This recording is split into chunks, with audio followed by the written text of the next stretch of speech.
Good afternoon, good morning to everyone who's joined so far. There's a number of people still guest logging in, so we'll just let everybody get in. We're just going to start on the hour as advertised. Welcome to this session on high productive whilst working remotely.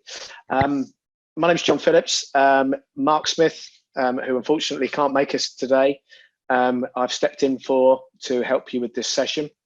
Let me just tell you a little bit about my experience. I've got jettisoned into working remotely from a career in corporate life where I went to the same office every day, with occasional days working from home.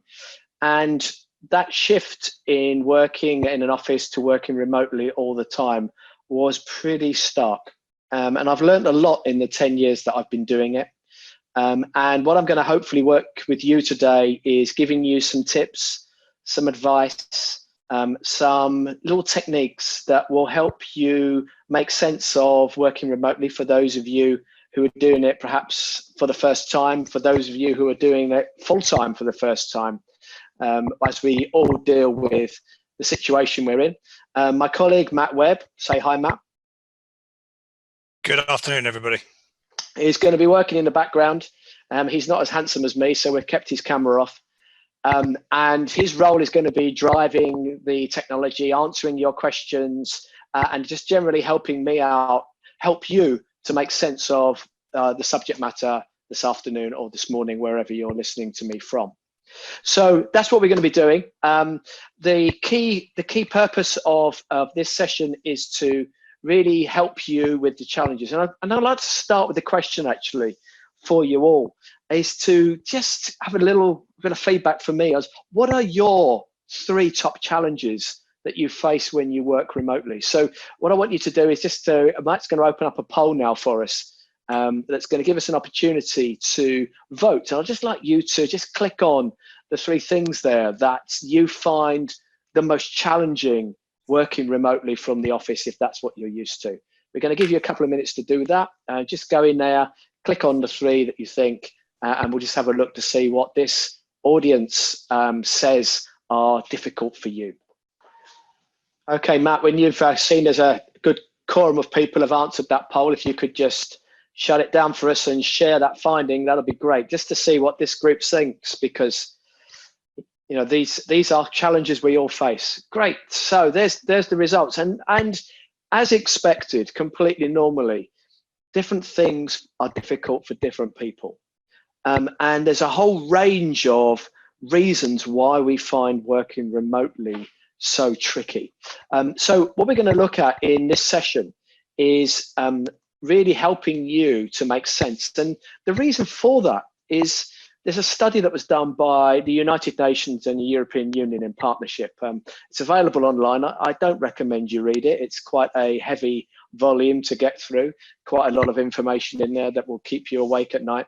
But the real findings of this are that there are some key reasons that people find working remotely so difficult. The first is you do too much, you work too much, you work too hard, you work too long. That's quite a problem. Prioritizing what you do, making sense of actually where should I spend my time, what should I be doing, is even more difficult than you are in the office.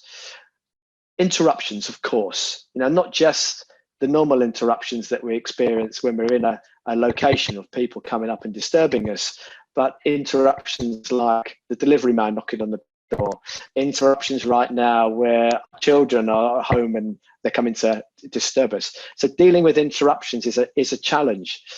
Loneliness, that can be a real problem. When you are going to the office every day, you're getting your fix of human adult interaction. Not having that can give a feeling of loneliness. Feeling out of the loop. When you're in the office, there's the cut and thrust of the gossip, the chat. You're finding stuff out at the water cooler. And you can feel a bit isolated when you work remotely, a bit out of the loop. Technology lets us down. That's always a problem that people put up as one of the key things. And that's true, and it's never as good as it could be, and we can make it better. Keeping healthy. Now, that's an interesting one. Actually, when we travel to work, there is an element of physical activity that we all do. Even if we drive from door to door, we've still got to walk to our car. We're still walking around the office. We're still doing actually a lot more. We're much less sedentary when we go somewhere to work. Our normal routines are different. We take in water and food. This thing about keeping healthy actually is a real problem for people working remotely. And actually that final piece of actually keeping myself motivated is a real challenge. And so if we look at all those things, different people will find different elements of that a challenge. And as we found out in our poll, you know, this group on this webinar have a variety of different things that they find challenging. So what we're going to do is to work with you to help you make sense of this. And at Mentor Group, we've got around 200 people globally, the majority of who are working remotely. Many people we don't see from one year to the next. All we have communication is virtually or by call or by webinar or something like that. And so we've got a lot of experience of doing this as an organization. And what we've learned over the years is things that work and things that don't work. Right now, our back office team, all who have been used to coming to a place of work every day, are having to work remotely. And we're having to help them make sense of that and get used to it, as I'm sure all of you are in these difficult circumstances that we find ourselves. So we're going to help you with our learning over the years. And the principal purpose of this webinar is to give you some thinking space, some best practices, in order for you to make the best of the remote working practice that's been forced on us right now. So that's really the primary aim. You will be able to ask questions. You're all on mute, so we don't get lots of background noise. But if you want to ask questions, there's a question box at the bottom of the screen there. You can see if you post your questions in there, Matt will be collating them all and will be acting as your voice. He'll be asking me the questions as we go through this webinar. We will also have a Q&A session at the end for us to capture anything else. And if you can, please stay focused for this very short duration this webinar is going to be on for. This type of media works very well. Virtual is an incredibly powerful tool and getting better every day, but it does require us to have a bit of discipline and focus. And all the other distractions that are going on around us, if we could just park those for this short period of time, you'll get more from it. So we talk about three things. We talk about a tool set. We're going to give you some tools to help you do this. We're going to give you some skills to help you do this. And perhaps most importantly, we're going to talk to you about the mental attitude that you need to develop in order to make remote working a success. Tool set, skill set, mindset. It's a principle that Stephen Covey introduced us to some years back. And actually those three pillars are really important to success in any kind of work that you do. We are going to look at 4 cubes. We're going to give you 4 tools, 4 skills, and 4 mental attitudes that you can adopt to help you be successful. And over this webinar, we'll talk about those 12 things that are simple things that you can put in place today that will make remote working much more successful for you. So let's start. Let's look at toolset. And sometimes we talk about toolset as being the practical things that we have available to us to be able to work remotely. And we could all, wave our arms in the air and say, oh, we don't have all the technology we need to be successful remotely. And in the circumstances we're in, where lots of organizations have had to send people home, equip them very quickly, sometimes with laptops, we don't have that luxury always to have a setup like this guy with technology all over the place. Some of you may have those nice little statues and figurines on your desk and decorate your own workspace the way you want. And perhaps one of the benefits of working from home is we can do what we want to do with our office space and not have some of the restrictions sometimes that we have. But aside from the technology, let's look at some practical things that you can set yourself up with to be successful. So the first tool I want to talk to you about is video conferencing. Now, people often kind of go, oh, I don't like video conferencing, don't like having my video camera on, not sure I like that at all. Well, let me tell you something. The human condition is one where we like to interact with other human beings. And one of the key communication channels we have is visual. Now, when we're working remotely, we remove that third dimension, that in-person feeling that I'm in the same room as someone. But we can replicate that in many ways by insisting that we always use our webcams when we communicate. Now, at Mentor Group, we have a policy, strategy, principle, whatever you want to call it, that when we have virtual meetings, it's webcams on for everyone. And what that does, it immediately creates a team feeling. It immediately creates a feeling of I'm in the room with people. And even on a one-on-one basis, we do that. And that simple step of having a visual channel as well as a verbal channel, an audio channel of communication makes a huge difference to how people perceive virtual working.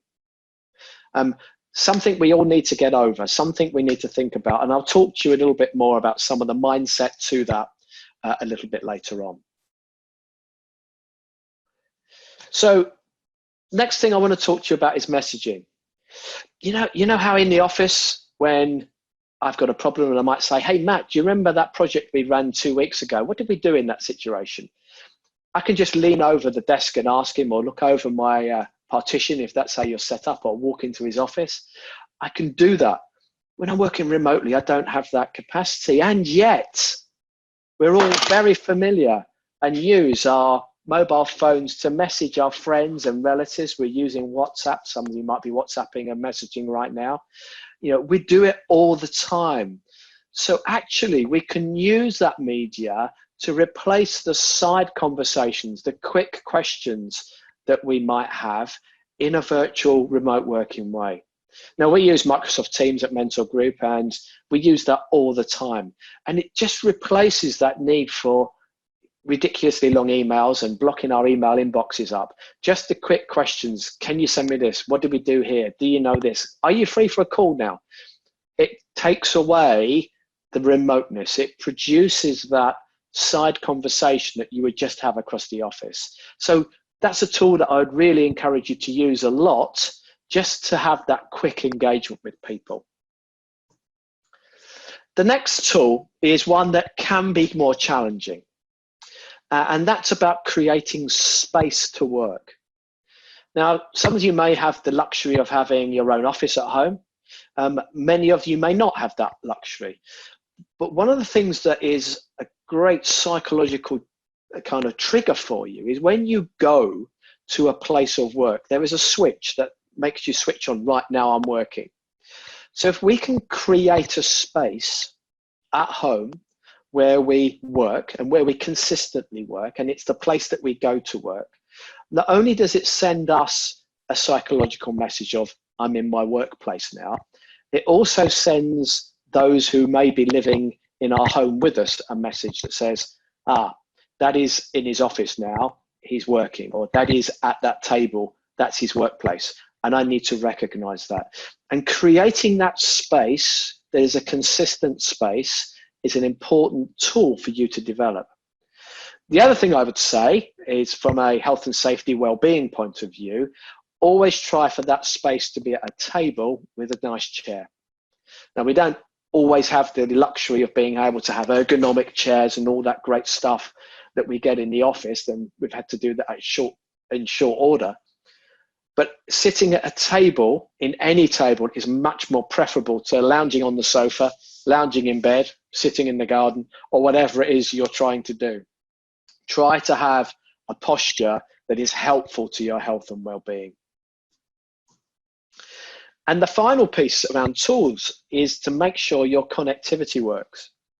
I was listening this morning to some of the news broadcasts, and they were saying one of the tips to make sure your connectivity works is to don't use the microwave while you are in a high broadband usage point. So if you're on a video conference like this, you need to make sure the microwave's not being used. But also, at this time where remote working is so important to us and we may have to engage in more video conferencing, which is more bandwidth heavy, you might have to restrict some other users in your households to not using it at that time. It's going to make you unpopular, but we have to have a bit of give and take here. So if you've got your teenagers who are on Netflix or they're gaming or whatever it is, maybe a good period for them to actually detox from it for a little bit, an hour off while daddy or mummy is doing a video conference because they need the bandwidth. Turn wireless off on your phones. Turn other computers that are not being used off so that you can keep your wireless network strong, keep your broadband strong. Making sure your connectivity is stable is a key tool. So if we look at those 4 things, 4 simple steps that you can take right now, today, that will improve your remote working. I'm going to stop for a moment and say, Matt, any questions come in about those 4 things that we can deal with right now? So 2 points, 1 question actually. One from Corey, you can see on chat, guys, about wireless extenders to make sure you've got the strongest possible signal. Yep. That's a really good point. Graham on questions, he says, depending on the tool you're using, some of them you can blur your background. Yeah. So you certainly can do that on Teams, and that's very useful if you are conscious of what's behind you. And the question I want to ask you, John, came in from Anonymous, and it says, and I'm going to read it verbatim, and I'm looking up at my second screen, guys, just so you know. I don't necessarily have an area in my house that I'd feel comfortable my customers viewing. You say that video conferencing is essential. However, what would you suggest for people who don't want their customers seeing their home? Okay, so it's a great question. It's a great question. So there's a number of things you can do, and it depends pretty much on the technical spec of the equipment you've got. So some video conferencing platforms enable you to put a virtual background to you. So depending on the spec of your equipment, it means you can actually, everything behind you would be a picture of a beach or a picture of a library or whatever it is. So that is an option that you can use technically to take that problem away. Now, if you haven't got that technical option and the environment that you've got perhaps isn't one that you'd want to share, then yeah, maybe video is not the option for you. If you can, though, try to manage it. Maybe find somewhere in your house that is better. Sometimes I know people who've done their video calls on a tablet, walked somewhere in their house where there's a blank wall behind them and just held the tablet for a period of time, or set their computer up so that they're looking at a blank wall. Remember, all you need is a bit of space to be able to have the computer and the wall behind you. You don't actually have to have, like I have, I'm in my office, you can see my office behind me. That's okay, it's a place of work, it looks business-like. But if you don't like that and you've got lots of other stuff behind, go find yourself a wall, sit against a wall and set your camera up that way. Anything else, Matt, before I move on? Yeah, just one side one. Someone wants to know what make your bike is behind you. It's a BMC. So those of you who are Swiss will like the BMC brand. We'll talk a bit about my cycling in a little bit, actually, because I've got an interesting story to tell you about why that's in the office and why keeping yourself fit is an important part of being a remote worker. Okay, thanks, Matt. We're going to move on just in the interest of time. So we're now going to look at skill set. So these are the skills that you need to use to be successful remotely, things you need to learn to do. So again, we're going to look at 4 things. The first one is to prioritize. Now, prioritize, I need to do that every day in my work. Of course you do. And whatever prioritization method you use, whether you use Eisenhower grid, the important and urgency grid, or use something else, actually making sure you put first things first, again, as Stephen Covey says, or whether you allow yourself to be distracted in organizing your paper clips and sharpening your pencils, is really important at home, because it's easy to get distracted onto stuff that's unimportant and not urgent. So the habit and practice of sitting down on a weekly and daily basis and saying, right, what do I need to achieve this week? What do I need to achieve today? Keeps you focused on doing the stuff that's important. It's a practice I have. I sit down on a Monday morning and say, right, what do I need to do this week? And on a daily basis, when I'm sat at my desk in the morning with a cup of coffee, I just look at my schedule and say, okay, what's the big stuff I must deliver today? And that just keeps me focused and honest and working on the right things. When I've done that, I then need to move to planning. Now, planning isn't just about work. And perhaps right now, we need to be better at planning than at any other time. Now, I have a daughter that's at school. We're homeschooling. So between my wife and I, we are sharing the responsibility of the homeschooling activity. 9 till 10 is numeracy hour. That's my gig. I have the numeracy teaching responsibility, so that's blocked out in my diary. Other stuff that I have to do is blocked out in my diary. When I'm doing project work, I block the time out in my diary because it means I'm focused on it. Other people can see I'm focused on it. They won't stick meetings in unless it's really essential. And it just means that everybody knows what's going on and I'm focused on a specific activity. What's also important right now, particularly when lots of us are remote working for the first time, is to plan a cadence of communication with your team and with other people. So again, our team at Mentor Group, who've been used to coming to work, we have a cadence with them every day where we have a video call to check in how they are, what's going on, keeping people connected and in the loop. And planning that into your schedule right now is a very important thing to do. Alongside that, the skill of focusing. Now, focusing is actually about avoiding interruptions because there are so many more things when you're working from home that can interrupt you than there are in the office. Just right now, for example, I'm running this webinar for you, and you can see the door behind me. That's what goes into my house.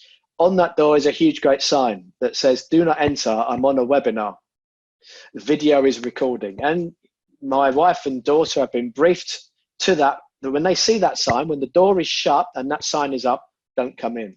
The other rule we have is when the door's open, even if I'm working, I could be interrupted. When the door's shut, think carefully about coming in and asking me to do something. And it's about establishing those boundaries that enables you to focus. You know, when we're in the office and we see someone with their head down and they're working very hard, we know instinctively not to go and disturb them. When people take themselves off to a breakout room or a meeting room on their own and they're working, we know not to disturb them. And what we have to do in a remote way is to find that same space. Now, some other technological tips you can take. One is if you're using Teams, you can put do not disturb on it. So people know you're busy and you're doing stuff. You can do the same in your calendar. So it's just about signaling and establishing boundaries so that people don't focus, so people do focus on you and you can focus on your work. And the final piece is about maintenance. And it's not about maintenance of your work or anything else. It's about maintenance of you. There's some real interesting facts here that your brain to function, for its synapses to communicate electricity around itself, needs oxygen, water, and glucose. If you don't allow yourself to top up with those things through the day, you're going to start losing focus and your effectiveness is going to drop. And you know, when we're in the office, we do that naturally because someone will say, "Oh, hey, I'm just going for a coffee now. Does anybody want one?" And we naturally do that because we get prompted by other people. It's really easy to get your head down and to forget to drink, to forget to eat. And when we do that, our performance drops. The other piece that's going to sound really obvious is about breathing and oxygen. So here's an interesting fact. When you're sat down, your body produces 20% less oxygen than it does when you're standing up. And of course, when we're in the office, we're standing up and sitting down all the time. We're walking to someone's desk, we're walking to a meeting, we're going for a coffee, we're going to get lunch. All the time during the day, we're up and down. When we're at home, we can be sat down for very long periods. So make yourself get up, make yourself go and do things. One of the things I've learned is to take exercise in the middle of the day, hence the bike. Let me tell you a story. I'm going to ask you the question first of all, though. When in the day are you most productive and focused? When do you find your best work is done? So Matt's going to launch another poll for us. And I just wanted to choose which of those time windows do you find is the most productive for you?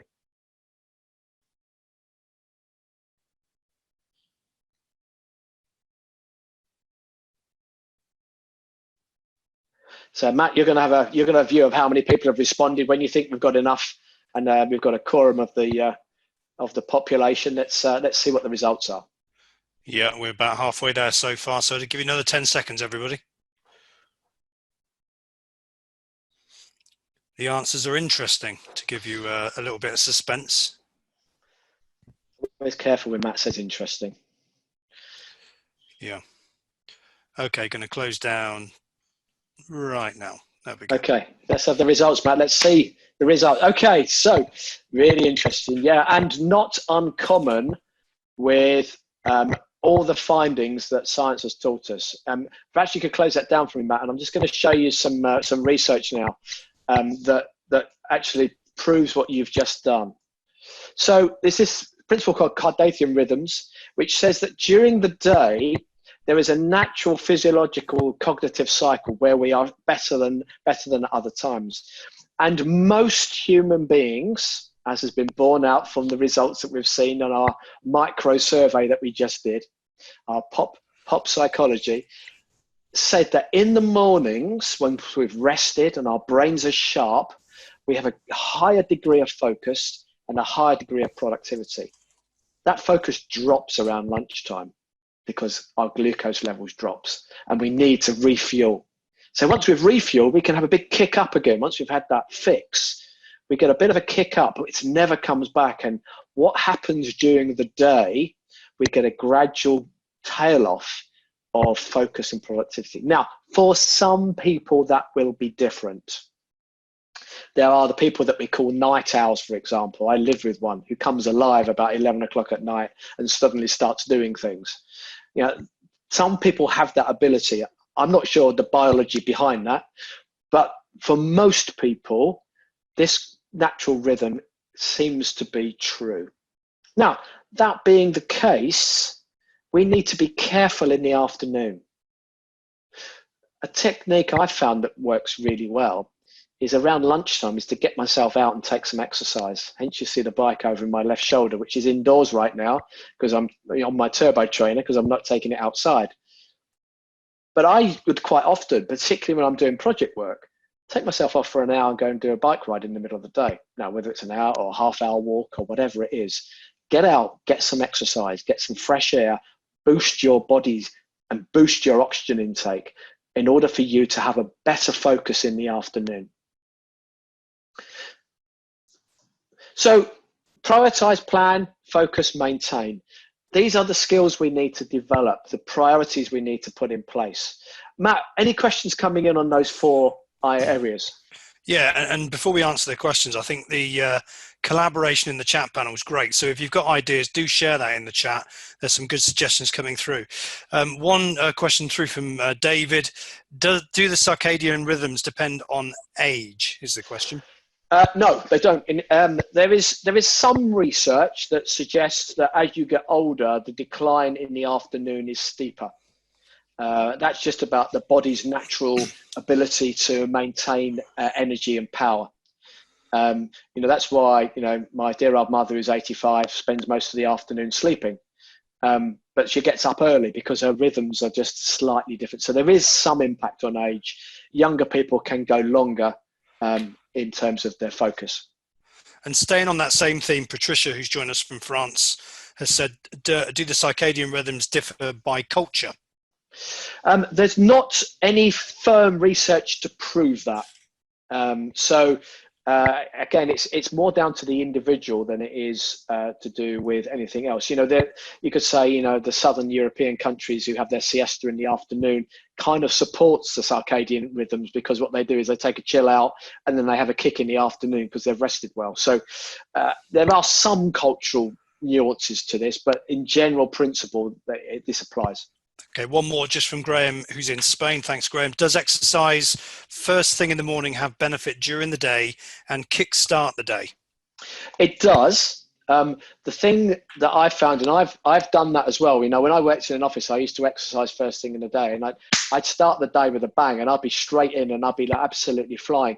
What I've found is that when you exercise earlier in the day, your tail off can be much steeper. So just be careful of that and be mindful of it. That's why some people exercise at the end of the day, because they get a kick up at the end of the day then, which then gets them through the evening. So again, just be mindful of, what your preference is around focus and energy. One of the things that I found really helpful is, particularly in working remotely, if you plan your communication catch-up sessions towards the end of your day, when maybe your energy levels are flagging, maybe things are dropping off, because actually having that energy pushed into you by contact with your team is actually really helpful towards the end of the day as well. Anything else, Matt? It's an interesting one actually from Paula, and then we'll move on. Yeah. Will the change to British summertime, or whichever time you're moving on to, impact circadian rhythms? Yes, it's a simple answer. And it will take you between 3 and 4 weeks to adjust. Brilliant. Great questions, everybody. That's it from me, John. Thank you. So let's just move on and look at that difficult subject of mindset, what goes on in here, which is really important in terms of actually the mental attitude we need to make this journey to remote working. So again, 4 things to think about. The first is the mindset I have, and it took me a while to get to this, probably took me 2 years to get my head right and learn all these things, is I'm not alone. My team are doing this, we're all doing this. And if I have that attitude that, I actually we're all in the same boat, and actually I've got to be comfortable with working remotely and find ways for us all to collaborate remotely, it helps me enormously. I'm not stuck here on an island in Nottingham, and my colleagues are spread all around the world, and actually it doesn't matter where they are. I can be as close to them virtually as I can if I was in the same building. The next mental attitude is I'm going to work. So I choose this picture. I'm not sure if it's a great choice now, putting a construction worker based on all what's going on in the UK now and discussions about halting construction. But when a builder goes to work and he puts his hard hat on and his high-vis jacket, there is a psychological journey that they make that says, I'm at work now. And whatever you wear to work normally, whatever clothing you wear, whatever routines you had before going to the office, do the same. Because that psychological journey of putting certain things on, if you're dressed down at work, fine, wear your work wardrobe when you're working from home. Don't go to work in your pajamas. Don't go to work not having had a shave or done your hair and put your face on. Go through those same disciplines and those same rhythms and practices, because it makes a mental trigger that I'm going to work. And again, having that space in your house, that place that you always go to, becomes your workspace. And the psychology of, now I'm at my desk, now I'm at my workspace, now I work, is really important. Actually, having the attitude of, I can get more done. We all understand that intellectually, but actually working it out is okay. It took me a long time to realize, actually, I can do more in less time and have more time for me then actually if I go to work. I'm not traveling to work. I'm not wasting all that time. I'm not walking around offices and buildings. I can do it all virtually. I can get a whole lot more done. And actually that attitude of I can do that is really helpful. And then finally, the attitude, as someone wise once taught me about give to get as a negotiating principle, but give to get in terms of remote working. In order for me to get emotional contact, to get all that stuff that I need about not feeling isolated, about not feeling out of the loop, I need to give to my colleagues who are also working remotely. So I've got to work as hard looking after everyone else in order for them to look after me. And those simple mindsets I found to be good pillars to help me get through the mental barrier of working remotely. So again, Matt, what questions have we got? So an interesting one, actually, because it's around this subject of mindset, and the question is it really that easy? If you're in a certain mindset for the day, is it really that easy to choose to have a different mindset to move you through your day? No. You've got to really work at it. You've got to want it. You've got to understand it. You've got to have these things. If you work on these 4 pillars, just work on these 4 pillars every day. Just work on 4 things. Choose your attitude. I'm going to choose these things and try to make that journey. For those of us who have been working in the same place or an office all our life, this is a big stretch. We have got to make a mental choice. We can't change the circumstance. All we can change is us. So we have to make some choices, work on these 4 simple pillars, and it will start of your journey. Great, and there's a great point in here from Tertius. If you live in a small flat, I find it important to pack up my laptop at the end of the day, bring it out the next day, even if it feels unnecessary, for that mental switch off. John, do you think that's a really important point? That is a great technique, actually. If you haven't got the space where you can leave stuff out, the actual psychology of folding your laptop off, putting it away in your bag, putting it somewhere is a great psychological signal of I've stopped working, and at the same time in the morning taking it out of the bag, setting it up on the table or desk, now I'm working. And it's a great physical visual signal to you and everyone else. There's a good question coming in from Graham here. It's in the chat, and the question is verbatim: do you think it is a good time to pitch people for business as they have more time for you at home, i.e. in the current environment that we're in? Should we really be pitching, selling at the moment? Absolutely. I think there's a whole load of things around the whole sales space that presents a perfect opportunity for us to do. The first is building relationships. So we all know relationships are king in selling. This is the time to check in with your customers, check in with your prospects, build relationships. If nothing else, just to check if people are okay. And actually, that type of selling activity, because we have time to do that right now, is a great opportunity. The point around pitching opportunities and perhaps uncovering opportunities, bringing disruptive insight, the whole sales cycle, in some ways, there's no better time, because people actually have time on their hands and you know where they are. So actually, I would say that this is almost a gift to salespeople right now, if you treat it that way. And one of the things I would encourage salespeople to do is, back to my point around video, is set up video conference calls with your customers so they can see you and you can see them. The old adage of people buy from people have always been true. So you need to make sure that you work harder at that personal connection when you're remote. Anything else, Let me Matt? just add to that, because just a point on there from me, in that I've spoken to a number of people, many of whom are on this call today, and right now in these times, it's really important to stay in touch. So even if you're not calling your customer for a sales reason, just call your customer to make sure that in their world everything's good. And I think that's a really important point that I'd like to reinforce from John. So a couple more questions that are coming through. One's from Adriana. Any advice on 100% extroverts who know and follow these guidelines but still find themselves suffocated, strong word, Adriana, in their own apartments? Yeah, the thing I would say to those of you who have that particular preference is you need to schedule and plan more contact time. You perhaps need a touch point at the beginning of the day, in the middle of the day, and the end of the day. Yeah, so it's something we've been doing in Mentor, John, isn't it? Where with all the team, we've got 3 cadence calls throughout the day, and they might only be 2-3 minutes, they might be longer, but just to have that regular contact is a really important point. Yeah, and use all the tools at your disposal as well. So this morning I set a WhatsApp group up for our global community, just to keep in touch. Absolutely. There's many things available to you that will enable you to get that fix of contact. So don't be afraid to use all these things that are available to you right now. And if you know you need that stuff, plan it. Because when you know something's coming, when you know you've got a touch point with your team or an individual coming in the next hour, it already lifts a burden off you. So just make sure that you are more ruthless in your prioritization and planning of your contact time.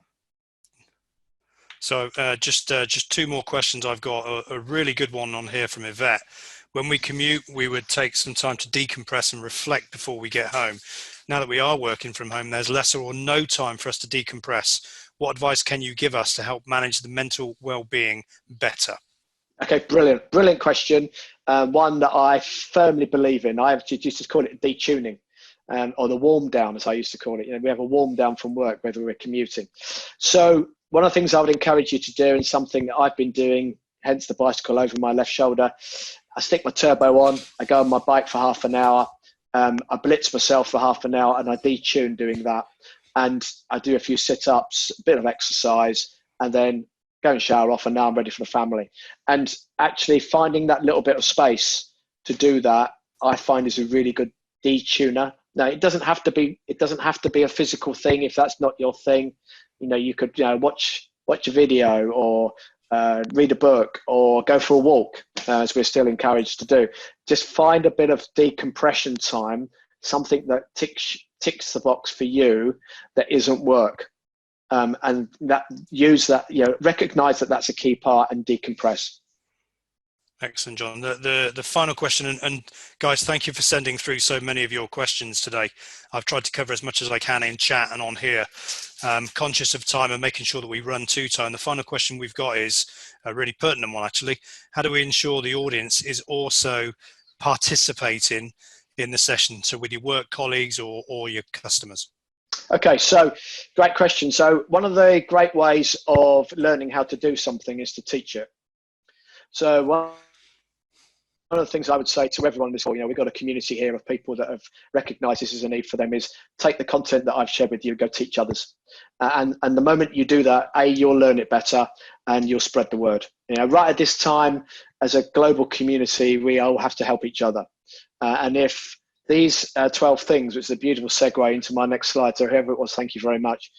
These 12 things that I've given you today, go share them, go teach others, go try them. And the more that we do that, the more we pick up these simple best practices, these simple things that we can do that will make a difference, the easier this difficult time will be for all of us. We've got a few minutes left for questions. If there's anything else outstanding, Matt, that you want to cover off now, we should. Yeah, I just want to touch on a couple of the points that are being made. If you get chance, have a quick look at the chat. So Graham, you've got daily calls are essential. We're getting a lot of conversation around the importance of video. Some of us are naturally going to be a little bit skeptical or a bit reserved about putting video on. But if you're the initiator of the call, put your video on, encourage and ask other people to do the same, knowing that it's okay to do that. So that's coming through. Anna is saying, I always advise people working from home to start and stop their day.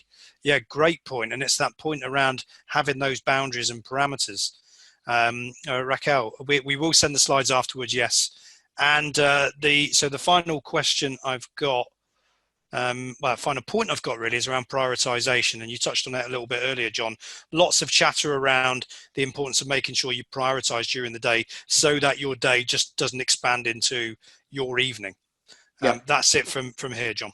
Yeah, that's a really important point. You've got to be tough. Stop work. Stop work at a reasonable time. It's easy to drift on and for it to eat into that valuable, critical family time that right now is so important to us. So just make sure that you prioritize the important stuff. And the important stuff is actually not work.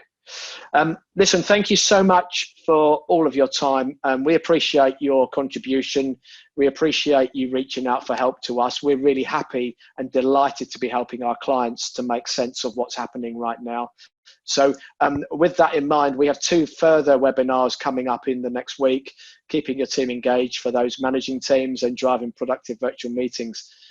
If you'd like to come and join in those as you have a DIS, same process, same registration, we'd love to see you, and good luck. And this is a difficult time. We're all in this together. So thank you for joining with us and providing us with some of your tips and best practices. Thanks, everybody. Look after yourselves. Bye-bye.